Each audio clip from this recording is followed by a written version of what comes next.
નથી કે જ્યાં ઈ-કેવાયસી કરાવવા માટે લોકોને હાલાકી પડી રહી છે।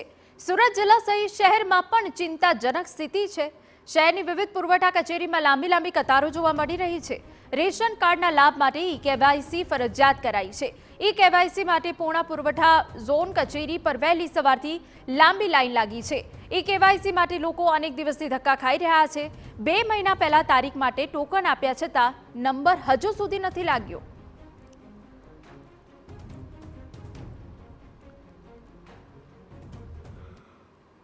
આખા ગુજરાતની અંદર પુરવઠા વિભાગ દ્વારા જે કેવાયસી કરવાની જે કામગીરી છે ચાલી રહી છે તેને લઈને જે લોકો હેરાન પરેશાન થઈ રહ્યા છે, કારણ કે જે લાંબી લાઈનો જે લાગી છે અને કેવાયસી જે સમયસર ન થવાના કારણે લોકોએ ભારે મુશ્કેલીનો જે સામનો છે તે કરવો પડતો હોય છે।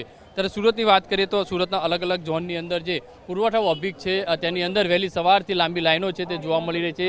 કેવાયસી કરવા માટે લોકો છે લાંબી લાઈનની અંદર વહેલી સવારથી ઊભા હોય છે, કારણ કે જે ઇન્ટરનેટ જે ક્યાંક ખોરવાતું હોય છે, ક્યાંક બીજી અગવડો ઊભી થતી હોય છે અને તેના કારણે લાંબી લાઈનો છે તે લાગતી હોય છે। લોકો પાસે સીધા જાણીશું લોકો શું કહી રહ્યા છે। કાકા, શું કહેશો, કેટલા વાગ્યાના આવેલા છો, કઈ રીતની સમસ્યા?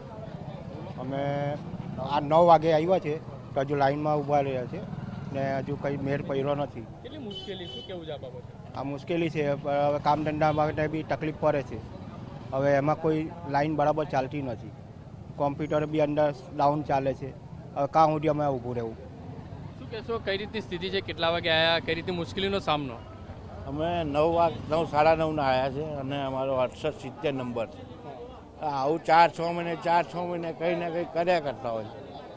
હવે બધાને તો સગવડ હોય નહીં, બરાબર, લાઈનમાં ઊભું રહેવાની। હવે ઘરમાં એક જ સભ્ય છે, હવે ઊભા બી અમે થાકી જઈએ છીએ, બરાબર।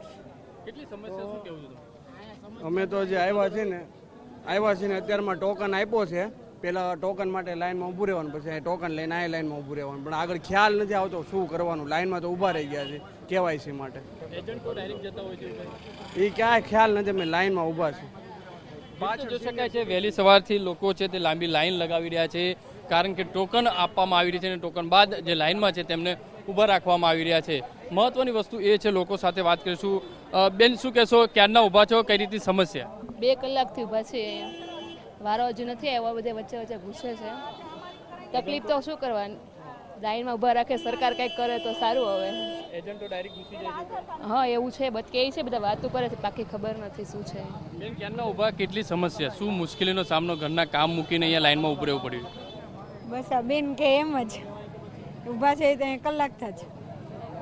જે રીતે જોઈ શકાય છે તે પ્રમાણે વિકલાંગ પણ અહીંયા જે છે લાંબી લાઈનની અંદર વહેલી સવારથી પોતાના કામ અર્થે અહીંયા ઉભેલા છે, જોઈ શકાય છે। કેટલી ઉંમર છે કાકા તમારી? 80 વર્ષ થશે। 80 વર્ષ। કેટલી સમય છે, કેમ લાઈનમાં ઊભું રહેવું પડ્યું? તો બધું કરવું